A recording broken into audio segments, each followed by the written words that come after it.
हाँ जी, शुरू करते। तो आज हम जावा पढ़ेंगे। जावा में हम क्या पढ़ने वाले देखते हैं आज के टॉपिक्स।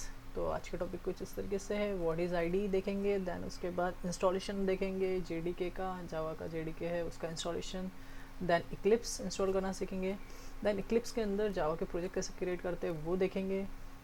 देन जावा के वेरिएबल्स, डेटा टाइप्स, और फिर देन लास्ट में हम जावा में यूज़र से इनपुट कैसे लेते हैं वो देखेंगे with the help of scanner class. ठीक है।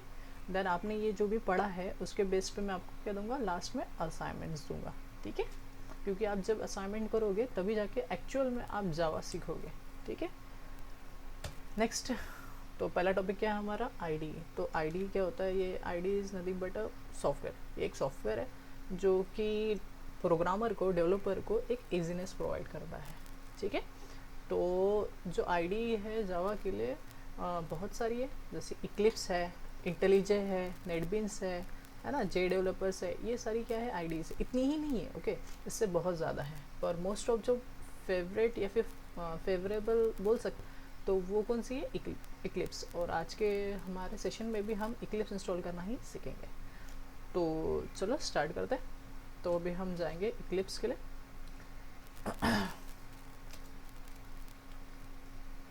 तो मैं लिंक नीचे डिस्क्रिप्शन में दे दूंगा, आपको वहाँ से ये 2 फाइल्स आपको डाउनलोड कर लेना है। ठीक है, या तो फिर आप डायरेक्टली गूगल पे जाके भी कर सकते हो। तो सबसे पहले आपको गूगल पे जाना है और आपको लिखना जावा JDK 8 एंड देन वहाँ से जाके आप इंस्टॉल कर सकते हो।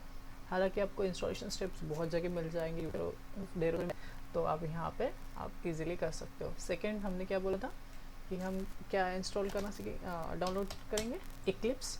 तो आप सिंपली इक्लिप्स लिखे तो इक्लिप्स का फाउंडेशन आ जाएगा eclipse.org, और आप यहाँ से डाउनलोड सेक्शन में भी जाके इंस्टॉल कर सकते हो। हालांकि मैं दोनों इसके लिंक्स मैं डिस्क्रिप्शन में दे दूँगा, आप वहाँ से जाके डायरेक्टली आप इंस्टॉल कर सकते हो। तो मैंने पहले से करके रखा है, तो हम डायरेक्टली इंस्टॉलेशन पे मूव ऑन होते हैं। तो हम सबसे पहले JDK, जावा का JDK हम इंस्टॉल करेंगे। तो मैंने यहाँ पे जो JDK यूज़ कर रहा हूँ मैं, वो जावा का 8 वर्जन है, दैट इज़ जावा 1.8, या फिर हम बोल सकते हैं जावा 8। ओके, तो ये चालू हो गया।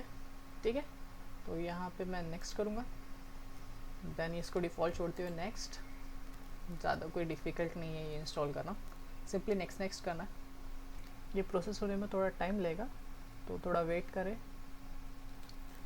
ओके, यहाँ पे आपको पाथ बताना है कि आपको जावा को कहाँ इंस्टॉल करना है। तो यहाँ पे डिफ़ॉल्ट पाथ जो दिखा रहा है वो सी में प्रोग्राम में जाके जावा फोल्डर में ये JRE इंस्टॉल करेगा। तो सिंपली अगर आपने इसके पहले कभी इंस्टॉल नहीं किया तो आपको ये डिफ़ॉल्ट वाला पाथ देगा, तो आपको बस उसी को रहने देना डिफ़ॉल्ट में और नेक्स्ट कर देना। ये कुछ बता रहा है जैसे 3 बिलियन डिवाइसेस आर रनिंग जावा, हालांकि इससे ज़्यादा हो गया होगा वो अभी। ठीक है, तो वेट कर दे। ठीक है, जैसे कि आप देख सकते हो मेरा जावा 8 किट जो है वो इंस्टॉल हो गया, सक्सेसफुली इंस्टॉल करके दिखा रहा है। सिंपली क्लोज कर दो। चेक करना है तो आप कर सकते हो, जाके कंट्रोल पैनल में चले जाइए और कंट्रोल पैनल में जाके program files, program and features, and वहाँ जाके आप देख लीजिए कि आपका जावा 8 वर्जन हुआ है क्या। ठीक है, यहाँ पे आपको दिखा रहा है, मतलब आपका इंस्टॉल हो गया। हाँ, हालांकि आप दूसरे तरीके से भी जा सकते हो, जैसे कि आप चले जाओ सी में, देन सी में जाने का तो program files and then search for Java folder, and Java folder में आपको दिख जाएगा। देखो, अगर ये फोल्डर्स है तो आपका जावा इंस्टॉल हो चुका है। ठीक है, पूरा JDK पूरा इंस्टॉल हो चुका है। ठीक है, अभी हम चलते हैं इक्लिप्स। इक्लिप्स को इंस्टॉल करना बहुत ईजी है। सिंपली आप इस फोल्डर में जाइए, है ना। अगर रार में आपको मिला है तो उसको अनजिप कीजिए, सिंपली उस फोल्डर के अंदर जाइए। फोल्डर के अंदर जाने के बाद सिर्फ eclipse.exe, जो ये आइकॉन वाला जो है, ठीक है, यहाँ पे और भी एक है बट आइकॉन वाला, सिंपली उसको डबल क्लिक कीजिए और डन। इसको इंस्टॉल करने की ज़रूरत ही नहीं होती, क्योंकि हमेशा कुछ ऐसा नहीं है कि अगर आपको कोई भी एप्लीकेशन इंस्टॉल करना है, हाँ, वीडियो पॉज हो गया था गलती से। तो इक्लिप्स स्टार्ट हो गया। तो यहाँ पे इक्लिप्स का 14 वर्जन यूज़ कर रहे हैं। ये भी थोड़ा स्टार्टिंग में थोड़ा लोड होने में टाइम लगता है। ठीक है, ओके, ज़रूरी नहीं है कि आप यही सेम इक्लिप्स यूज़ करो। आप लेटेस्ट वर्जन भी इक्लिप्स यूज़ कर सकते हो। जावा का JDK मैंने 8 यूज़ कर रहा हूँ, आप लेटेस्ट वर्जन पे जा सकते हो, कोई प्रॉब्लम नहीं है। ठीक है, आपके ऊपर है। ओके, तो ये आपको ये पॉपअप आएगा। तो इसमें आपको क्या सिलेक्ट करना है कि आपको वर्क स्पेस बताना है कि इक्लिप्स आपका प्रोजेक्ट कहाँ सेव करे। तो आपको यहाँ ब्राउज में जाना है और आप कोई भी अपना ड्राइव, लोकल ड्राइव सिलेक्ट कर लीजिए। ई सिलेक्ट कर रहा हूँ, ई में हम चलो न्यू फोल्डर कर लेते हैं। न्यू फोल्डर करके मैं जावा प्रो कर नाम से फोल्डर में हम पूरे प्रोजेक्ट सेव करेंगे इक्लिप्स के। ठीक है, सिलेक्ट कर लेंगे, डन, ओके, ठीक है, देन लॉन्च कर लेते हैं। अब ये आपके लिए पूरा इक्लिप्स को रेडी करके दे देगा। ठीक है, हमारा इक्लिप्स ओपन हो गया। ठीक है, तो ये सबसे पहले आपको ये जो स्क्रीन दिख रही है उसको बोला जाता है वेलकम स्क्रीन। आप इसको सिंपली यहाँ से क्लोज कर दीजिए, हमें उसकी नीडेड नहीं है। ओके, कुछ इस तरीके से आपका स्ट्रक्चर हो जाएगा। तो हम जाते हैं यहाँ पे फाइल, न्यू, और हम क्रिएट करना सीखेंगे जावा का प्रोजेक्ट। तो यहाँ पे दिख रहा है प्रोजेक्ट, पर हालांकि हमें चाहिए जावा प्रोजेक्ट। तो हम क्या करेंगे, अदर में जाएंगे। अदर में जाके हम देखेंगे जावा प्रोजेक्ट, सेलेक्ट करेंगे उसको, नेक्स्ट। ठीक है, देन उसके बाद आप प्रोजेक्ट का नाम दोगे। जैसे मैं यहाँ पे पहला प्रोग्राम है तो मैं यहाँ पे हेलो करके दे देता हूँ। देन आप नेक्स्ट कर सकते हो, डायरेक्टली फिनिश भी कर सकते हो, कोई प्रॉब्लम नहीं है। चेक कर लेना है कि आपका जावा वर्जन, मैं बैक ले रहा हूँ, जावा वर्जन सिलेक्टेड है क्या प्रॉपर्ली। जैसे मैंने 1.8 इंस्टॉल किया था तो 1.8 यहाँ पे दिखाना चाहिए। ठीक है, नेक्स्ट एंड देन फिनिश।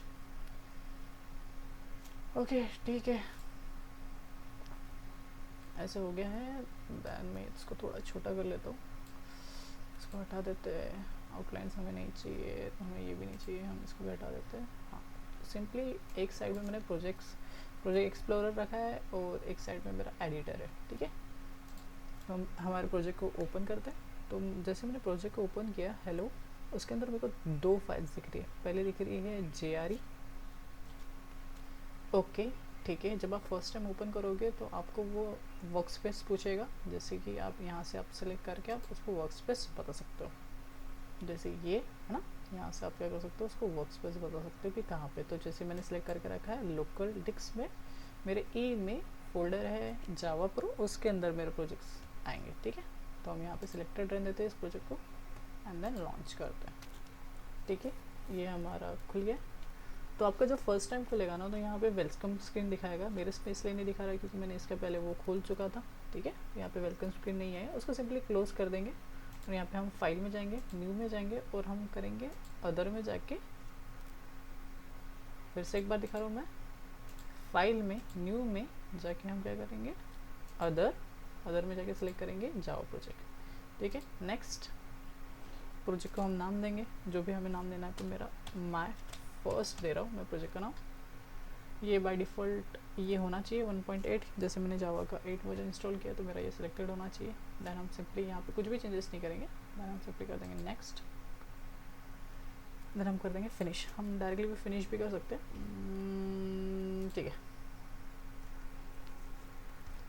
इसको, ठीक है, जैसे आपने यस किया तो इसने बहुत सारी चीज़ें खोल दी, पर मुझे ये नहीं चाहिए तो मैं क्लोज़ कर देता हूँ। ये भी नहीं चाहिए क्लोज़, ये भी नहीं, सिंपली मैंने दो ही चीज़ रखा है। ठीक है, लेफ्ट हैंड साइड में हमें दिख रहा है पैकेज एक्सप्लोरर, जो कि कुछ इस तरीके से मेरा प्रोजेक्ट नेम दिखा रहा है। जैसे मैंने ये अब भी क्रिएट किया तो ये है मेरा माय फर्स्ट प्रोजेक्ट। उसके अंदर हमें दो चीज़ दिख रही है। पहला दिख रहा है मुझे JRE सिस्टम लाइब्रेरी, जो कि आपकी जावा की कोर लाइब्रेरीज है। अगर मैं इसको एक्सटेंड करके दिखाऊँ तो ये पूरी जो जार्स है वो जावा की कोर लाइब्रेरी है। हालांकि ये RT.jar जो है ये है कोर लाइब्रेरी एक्चुअल में। ठीक है, सेकंड हमें दिख रहा है SRC सोर्स फोल्डर के अंदर ही हम क्या करते हैं, प्रोजेक्ट फाइल क्रिएट करते हैं, क्लास फाइल, इंटरफेसेस सब यहीं पे क्रिएट करते हैं। तो यहाँ पे भी फ़िलहाल में तो कोई फाइल नहीं है, तो चलो हम एक क्लास फाइल क्रिएट करते हैं। तो राइट क्लिक करेंगे, देन हम क्या सिलेक्ट करेंगे, अब इस बार क्या क्रिएट करना है हमें, क्लास। ठीक है, हमारे ये फर्स्ट क्लास है, हम टेस्ट क्लास नाम दे देते हैं। जो भी आपको नाम देना है आप दे सकते हो। और हमें क्या चाहिए, हमें चाहिए एक main method. Without main method हम प्रोग्राम रन नहीं कर पाएंगे। ठीक है, तो हमें एक मेन मेथड चाहिए, तो हमने ले लिया।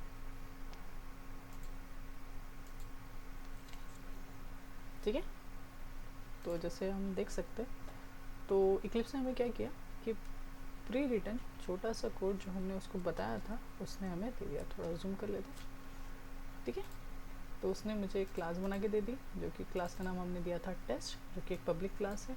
टेस्ट क्लास पब्लिक होने की वजह से क्लास का नाम और फाइल का नाम उन्होंने सेम दिया है। Second, public static void main, मेरी मेन मेथड जिसके अंदर स्ट्रिंग args है, ठीक है। ओके, अभी हम स्टार्ट करते हैं आज का सेकेंड टॉपिक, जो कि ये पूरा ओपन हो गया ना। अभी हम स्टार्ट करते हैं पढ़ना। तो सेकेंड टॉपिक क्या था हमारा? वेरिएबल्स। क्या था हमारा? वेरिएबल्स। देखना, प्रोजेक्ट क्रिएट करना सीखती है, वेरिएबल्स देन डेटा टाइप्स देखेंगे। तो वेरिएबल होता क्या है, चलो देखते हैं वेरिएबल होता क्या है। Variable is nothing but a container. वो क्या होता है? कंटेनर। जैसे यहाँ पे हमें दिख रहे हैं बॉटल्स, तो बॉटल भी एक क्या है? कंटेनर। ये एक लिक्विड टाइप कंटेनर है। ऐसा कंटेनर लिक्विड मतलब इसमें जो हम मटेरियल रख सकते हैं वो सिर्फ और सिर्फ लिक्विड टाइप का रख सकते हैं। फॉर एग्जांपल मैंने इसमें रख दिया ऑयल, रख दिया वाटर, रख दिया पानी, रख दिया है ना। हम कुछ कोल्ड ड्रिंक्स वगैरह भी रख सकते हैं, पेट्रोल भी रख सकते हैं ना। तो ये सभी क्या है? कंटेनर। जो क्या किस लिए यूज़ होता है? स्टोर करने के लिए, कुछ डेटा, कुछ मटेरियल स्टोर करने के लिए। सेम चीज़ हमें कंप्यूटर में भी हमें क्या करना पड़ता है? डेटा को होल्ड करना पड़ता है। यहाँ पे हमें किसको स्टोर करके रखना है? डेटा को। तो उसके लिए भी हमें क्या लगेंगे? बहुत सारे कंटेनर लगेंगे, मेमोरी लगेंगे, है ना। तो उसी मेमोरी को ही हम क्या बोला जाता है? वेरिएबल्स। क्या बोला जाता है? वेरिएबल। और वो सभी कंटेनर्स के क्या होते हैं? टाइप्स। अब ये जो कंटेनर है, फॉर एग्जांपल ये कंटेनर, ये सपोज़ मैंने इसको यूज़ कर लिया है ऑयल के लिए, ठीक है। सेकंड यूज़ किया है पेट्रोल के लिए। देखो, दोनों कंटेनर को अगर मैं बाहर से देखूँ तो वो दोनों सेम दिखेंगे, ये भी और ये भी, जबकि ये अलग है और ये अलग है, ठीक। तो हम फिर इन दोनों में डिफरेंस कैसे क्रिएट करेंगे? तो हम क्या देके डिफरेंस क्रिएट कर सकते हैं? लेबल्स। क्या देके क्रिएट कर सकते हैं? लेबल्स। दोनों वेरिएबल्स को हम अगर अलग अलग नाम देंगे तो हम इजीली आइडेंटिफाई कर सकते हैं कि कौन सा कंटेनर कौन सा है और उसमें कौन सा डेटा है, ठीक है। तो अगर हम दोनों मिला दे, कंटेनर को अगर हम लेबल्स लगा दे, तो हम क्या कर सकते हैं? इजीली हमें पता रहेगा कि कौन सा डेटा कहाँ रखा है। तो चलो हम वही प्रैक्टिकली करके देखते हैं।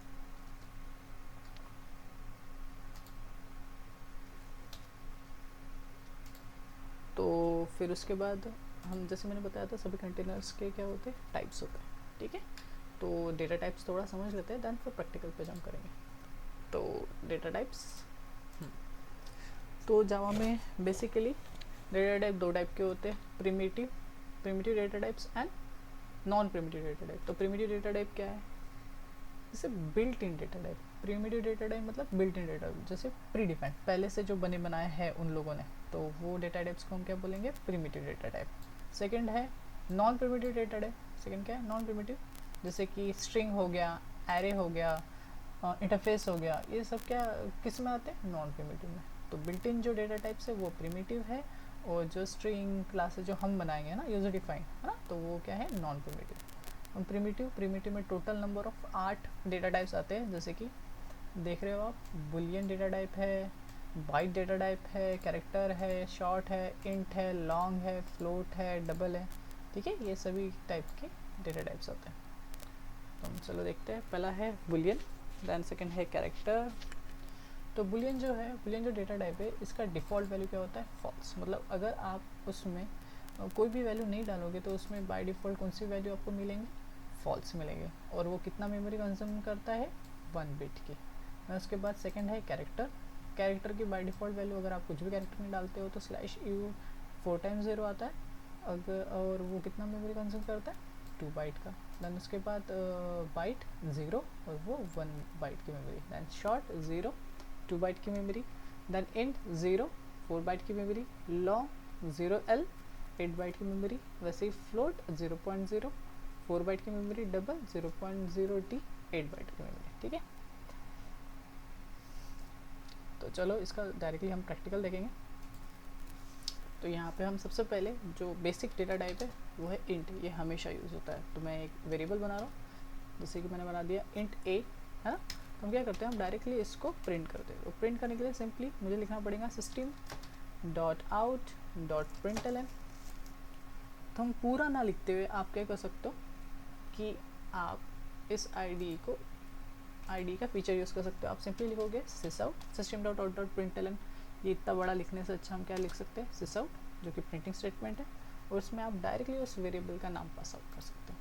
देखिए, जैसे ही मैंने क्या किया, system.out.println, और ए को मैंने मेंशन किया, पर मैंने ए में कोई भी डेटा नहीं इनिशलाइज किया। देखिए अगर मैं यहाँ पे जा रहा हूँ तो देखिए तभी बोल रहा है वो the local variable a may not have been initialise, मतलब मैंने वेरिएबल तो बनाया है ना, उसका डेटा टाइप भी मेंशन किया है, पर उसमें वैल्यू नहीं डाली है, मतलब मैंने उसको इनिशलाइज नहीं किया है। क्योंकि जावा एक कैसे प्रोग्रामिंग लैंग्वेज कि वो कभी भी गार्बेज नहीं देता है ना, यहाँ पे ऑटोमेटिकली गार्बेज कलेक्ट होता है, मतलब कभी भी वो गार्बेज वैल्यू आउटपुट में नहीं देगा। तो आपको क्या करना पड़ेगा, एक तो मैन्युअली आपको वैल्यूज डिफाइन करनी पड़ेंगी, या तो फिर कभी इनकेस हो गया तो वो डिफ़ॉल्ट वैल्यूज़ देगा। जैसे मैंने यहाँ पे वैल्यूज़ डाल दी 0, है ना। मैं सेव करता हूँ, इसको रन करता हूँ। रन करने के लिए आपको यहाँ पे टॉप कॉर्नर में रन बटन दिख रहा है, वहाँ पे आपको क्लिक करना है। जैसे आप रन कर रहे हो तो देखिए आपका आउटपुट आ गया 0, है ना। वैसे हम जैसे इंट देखा, वैसे हम क्या करके देखते हैं, शॉर्ट करके देखते हैं। ठीक है, शॉर्ट इंट से छोटा होता है, ये इंटीजर वैल्यू होल्ड करने के लिए ही होता है। तो मैं दूसरा नाम ले लेता हूँ बी और उसमें रख देता हूँ सपोज 2। ठीक है, अगर मैं शॉर्ट की बात करूँ तो शॉर्ट की जो लोएस्ट थ्रेशोल्ड है वो -32768 है और उसका हाईएस्ट थ्रेशोल्ड है 32767। ठीक है, तो इनके बीच में के ही नंबर हम उसमें स्टोर कर सकते हैं। ठीक है, और वो 2 टाइम छोटा है किससे, इंट से, क्योंकि इंट 4 बाइट का डेटा मेमोरी कंज्यूम करता है, तो शॉर्ट कितना करता है 2 बाइट का। तो हालांकि मेमोरी मैनेजमेंट, मेमोरी सेविंग के हिसाब से अगर हम देखेंगे तो शॉर्ट अच्छा है, और अगर आपको बड़े नंबर्स रखना है तो आप इंट को प्रेफर कर सकते हैं। तो एक सेकेंड, अगर आप इसको भी प्रिंट करके देखना चाहते हैं, मैं सिंपल यही स्टेटमेंट को कॉपी करके मैं यहाँ पे क्या कर लूँगा, इसको बी कर दूँगा, सेव कर दे, रन कर दे, सी 0 और हमने इसमें 2 डाला था। दैन उसके बाद है लॉन्ग उससे बड़ा, मतलब इंट से भी अगर बड़ी वैल्यूज़ रखना है, क्योंकि जैसे उसका थ्रेशोल्ड देख रहे हो आप 8 बिट का डेटा, 64 बिट का डेटा रख सकते हो, मतलब ही 16 बाइट का डेटा आप रख सकते हो, है ना। सॉरी 8 बाइट, सॉरी मेरी मिस्टेक, 8 बाइट का डेटा आप रख सकते हो, जिसका मिनिमम थ्रेशोल्ड कुछ ये है, और उसका आप देख सकते हो मैक्सिमम। तो मतलब आपके बड़े बड़े नंबर, फॉर एग्जांपल अगर आपको मोबाइल नंबर आपको स्टोर करना है तो आप वहाँ पे क्या यूज़ करोगे, लॉन्ग ऑफ कोर्स। ठीक है, दैन उसके बाद है फ्लोट। फॉर एग्जांपल हम करके देखते हैं, लॉन्ग को भी यूज़ करके देखते हैं। लॉन्ग सी, सपोज हम कोई नंबर स्टोर करके देखते हैं 7777। ओके, हमें ट्राई करना है, हमें देखना है 1 2 3 4 5 6 7 8 9 एंड 0।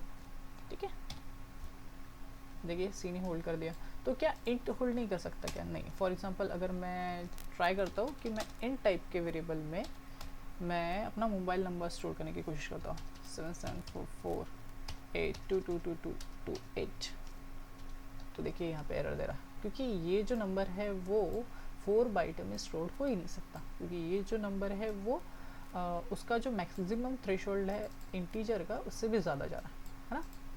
तो यहाँ पे हमें ऑफ कोर्स क्या यूज़ करना चाहिए, लॉन्ग, है ना। अगर आप लॉन्ग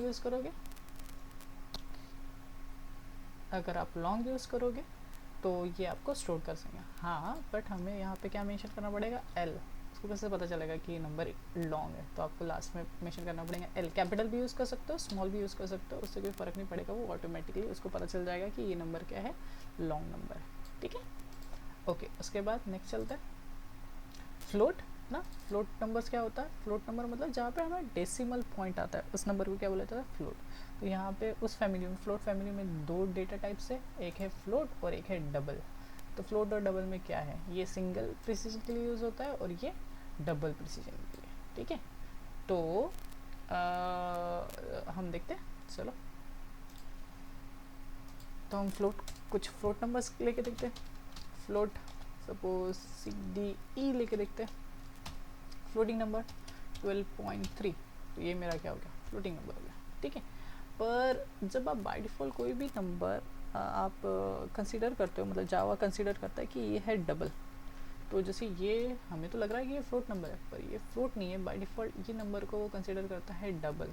तो अगर आपको मेंशन करना है कि ये डबल नहीं है, ये क्या है, फ्लोट, जैसे यहाँ पे एरर में भी दिखा रहा है, तो देखिए क्या बोल रहा है, चेंजिंग द टाइप, जैसे ई का टाइप है फ्लोट, बट वो बोल रहा है कि उसको चेंज करके डबल कर दो। पर आप इसको डायरेक्टली भी कर सकते हो, बस मेंशन करके एफ़, जब आप मेंशन करते हो एफ़ तो उसको पता चल जाता है कि ये जो वैल्यू है ये डबल नहीं है, ये क्या है, फ्लोट है। लास्ट में जब से लगा, जैसे कि यहाँ पे ये वैल्यू क्या है, लॉन्ग है, उसको कैसे पता चला, लास्ट में जब हमने एल लगाया तब जाके उसको पता चला लॉन्ग है, ठीक है। तो ये फ्लोट हो गया। और उसके बाद डबल में ये करने की ज़रूरत नहीं है, क्योंकि बाय डिफ़ॉल्ट जावा में सभी जो वैल्यूज़ होती है, फ्लोटिंग वैल्यूज़ होती है, उसको वो कंसिडर करता है डबल में ही, ठीक है। आप दोनों को यूज़ कर सकते हो, ठीक है। उसके बाद है हमारा कैर टाइप का,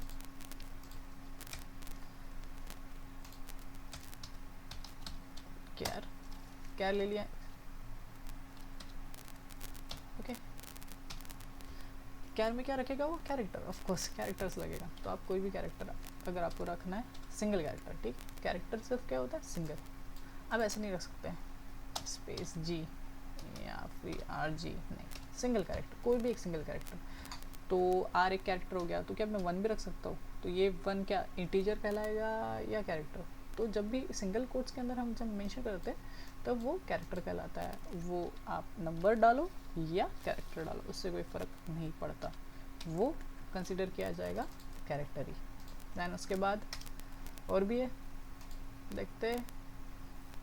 उसके बाद एक छूट गया है हमारा, कौन सा है वो, बाइट, सी, क्या छूट गया हमारा, बाइट। तो बाइट क्या है, बाइट एक्चुअली यूज़ होता है मतलब इंटीजर से भी कम अगर हमें रखना है, तो हम डेटा, तो उसके जगह पे हम बाइट यूज़ कर सकते हैं। जैसे यहाँ लिखा है, तो byte data type is use to save the memory, actually memory save करने के लिए यूज़ होता है in the larger array where the memory saving is most required, जहाँ पे आपका मेमोरी सेविंग मेन फोकस है वहाँ पे, ठीक है। It is save the space because a byte कितना कंज्यूम करता है, इज़ अ 4 टाइम्स स्मॉलर, मतलब 4 टाइम छोटा है किससे, इंटीजर से, ठीक है।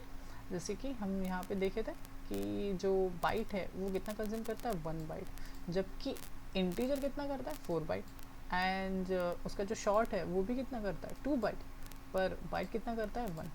हालांकि बाइट जो है ना, बाइट का कुछ रेंज है, उसका मिनिमम थ्रेशोल्ड इतना है, ये है, और इसका मैक्सिमम थ्रेशोल्ड ये है। मिनिमम क्या है, -1 to 8, और उसका मैक्सिमम क्या है, +1 to 7, इसके बीच के ही नंबर हम सेव कर सकते हैं, रख सकते हैं, ठीक है। और उसका डिफ़ॉल्ट 0। ओके, चलो इसको भी कर लेते हैं, लिख लेते हैं बाइट, और जी तक चले गए थे, हैच ले लेते हैं, और मैं कोई नंबर ले लेता हूँ 22, ठीक है। तो ये हो गया मेरा बाइट। दैन उसके बाद और कुछ बचा है क्या, लास्ट हमारा बुलियन, ठीक है। तो बुलियन एक ऐसा डेटा टाइप है जो सिर्फ 2 ही टाइप की वैल्यू रखता है, एक तो ट्रू वैल्यू या तो फिर फ्लोट वैल्यूज। तो हम लिखेंगे बुलियन, ठीक है, बुलियन, और आप जो भी, अच्छा क्या आएगा, चलो ठीक है, यू ले लेते हैं, ठीक है। हम यहाँ पे लिख लेंगे सिंपली ट्रू।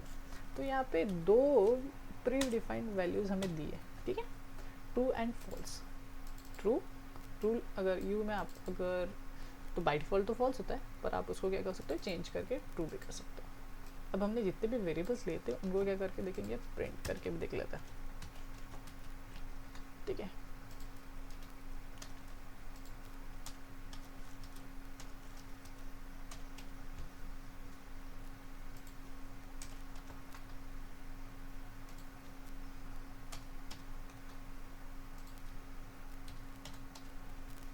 ओके, ठीक है, उसको रन करके देखते हैं, सेव, देखिए ये सभी वैल्यूज ओके। हमने एक छोड़ दिया था शायद 2, तो हम उसको भी ले लेते हैं,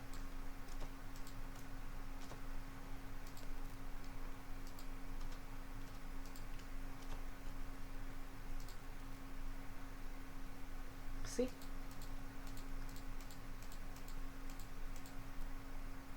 ठीक है।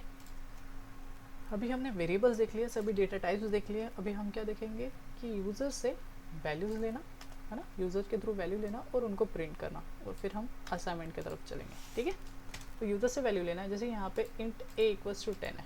ठीक है, अब हमेशा 10 ही रहेगा या 0 ही रहेगा ऐसा कुछ नहीं है ना, तो यूज़र से भी तो वैल्यू ले सकते हैं। तो यूज़र से वैल्यू लेने के लिए आपको लगेगा एक क्लास, उसका नाम है स्कैनर क्लास।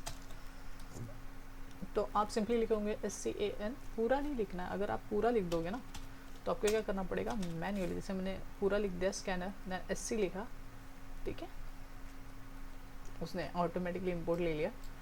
जैसे आप देख रहे हो कि यहाँ पे एक लाइन ऑफ कोड आ गया, पर मैं आपको दिखा रहा हूँ क्या बोलना चाहता हूँ मैं। जैसे मैंने इसको डिलीट कर रहा हूँ,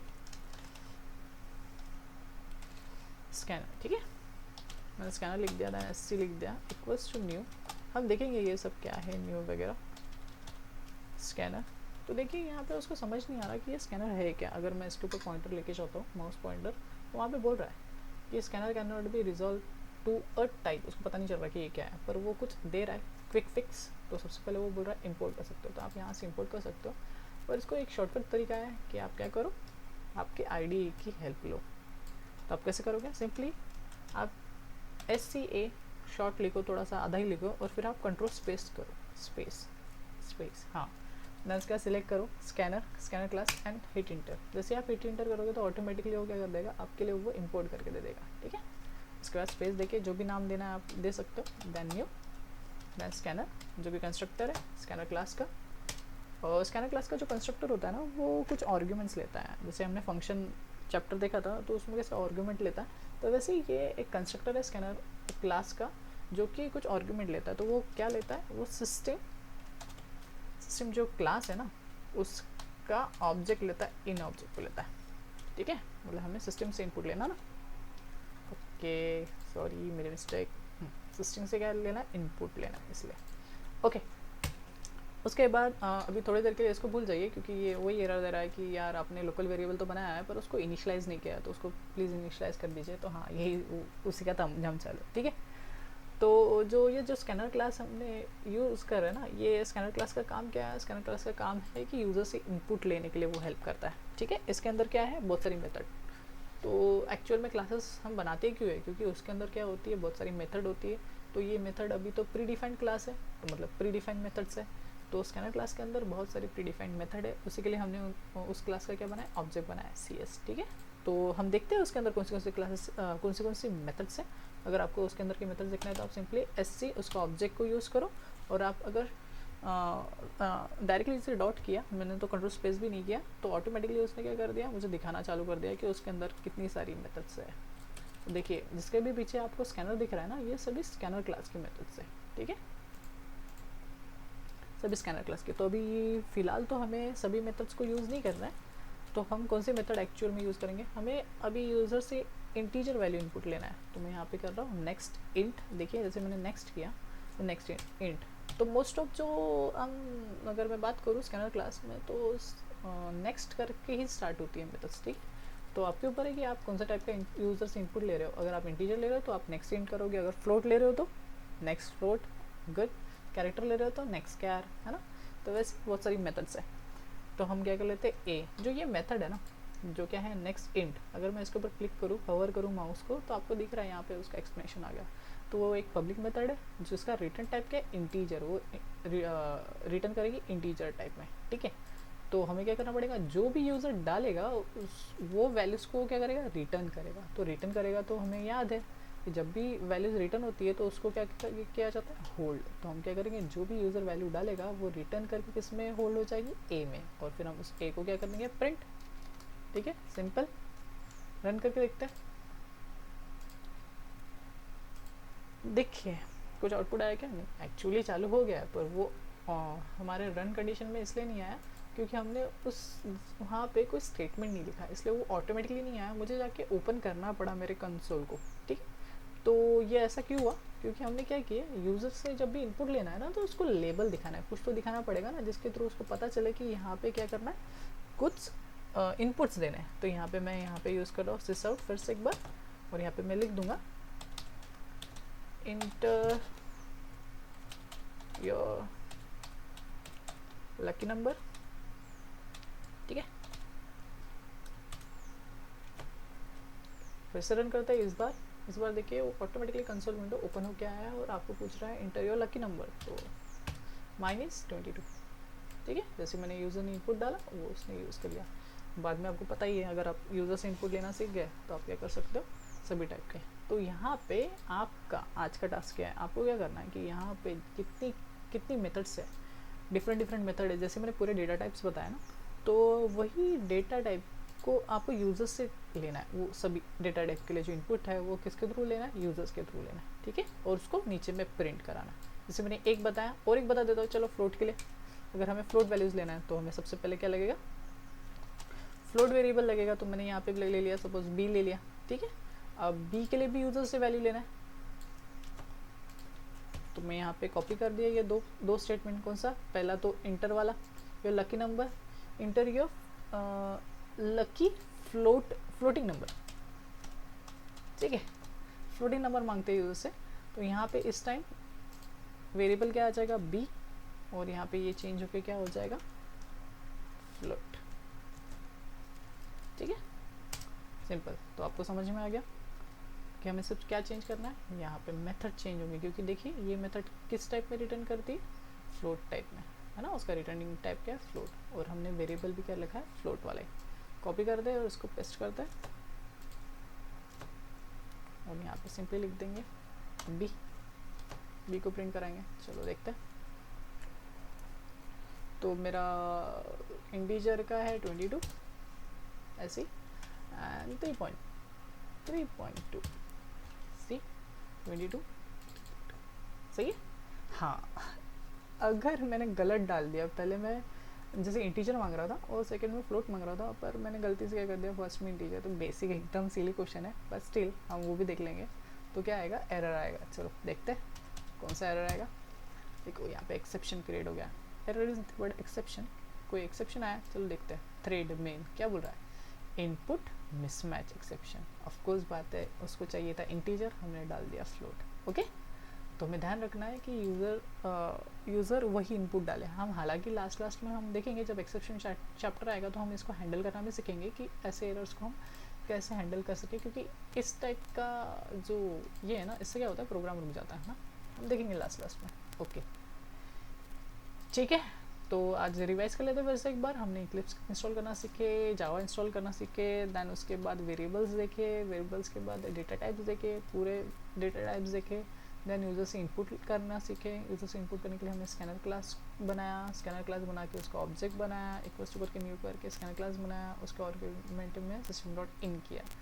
देन उसके बाद यूज़र से जब भी इनपुट लेना है तो हम पहले लेबल देंगे, कुछ प्रिंट कराएंगे, देन उसके बाद यूज़र से इनपुट लेंगे। तो यूज़र से इनपुट लेने के लिए स्कैनर क्लास के अंदर बहुत सारी मेथड है।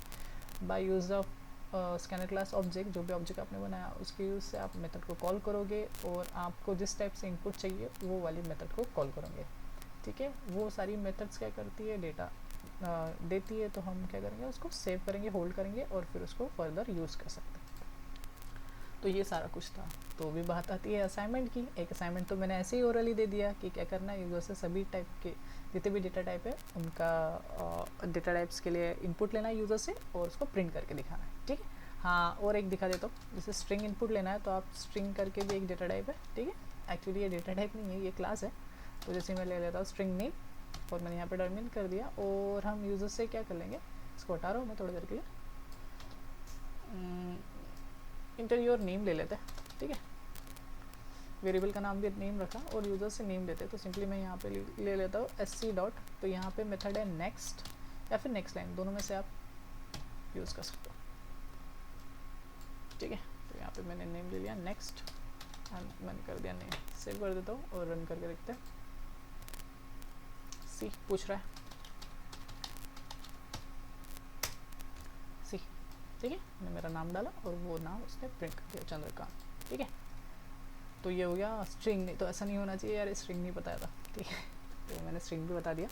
ओके, हो गया ख़त्म। तो हम चलते हैं असाइनमेंट के लिए, असाइनमेंट की ओर। तो आप जाओगे गूगल क्लासरूम, डाउनलोड करोगे आपके मोबाइल में या फिर लैपटॉप में, ओपन करोगे, और वहाँ पे जाके आपको ये कोड डालना है। ठीक है, ये कोड मैं आपको डिस्क्रिप्शन में दे दूँगा, कोई प्रॉब्लम नहीं है।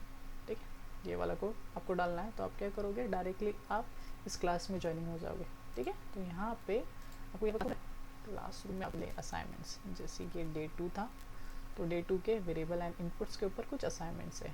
ये आपके लिए नोट्स मैंने क्रिएट करके रखा है, तो अगर ठीक है मिल जाएगा। देन उसके बाद आप यहाँ से ये असाइनमेंट आपको कर करके अपलोड कर रहे हैं। तो सिंपली देखिए, जैसे मैं पहला आपको बता रहा हूँ, write Java program to print valid, पूरा देख लेना है, आपके इसमें पूरा दिखेगा, वो मेरे इसमें नहीं दिख रहा, ठीक है। और फिर उसके बाद ये डेटा रहेगा, ये सजेशंस है कि आपको कैसा करना है, ठीक है।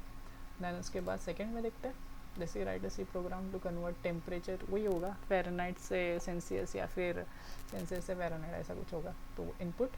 देन उसके बाद ये, ठीक, आपको उसके ऊपर पॉइंट्स मिलेंगे, डोंट वरी। आपको सिंपली क्या करना है, असाइनमेंट्स को अपलोड करने हैं, फ़ोटोज़ अपलोड कर सकते हो आप, फाइल्स अपलोड कर सकते हो, ठीक है। उसको मैं चेक करूँगा, अगर कोई भी प्रॉब्लम आती है तो आप नीचे कमेंट्स वगैरह कर सकते हो, वहाँ पे ऑप्शन दिया है, ठीक है। Thank you so much, that's all for today. जल्द मिलते हैं कल सेकेंड लेक्चर में। Thank you.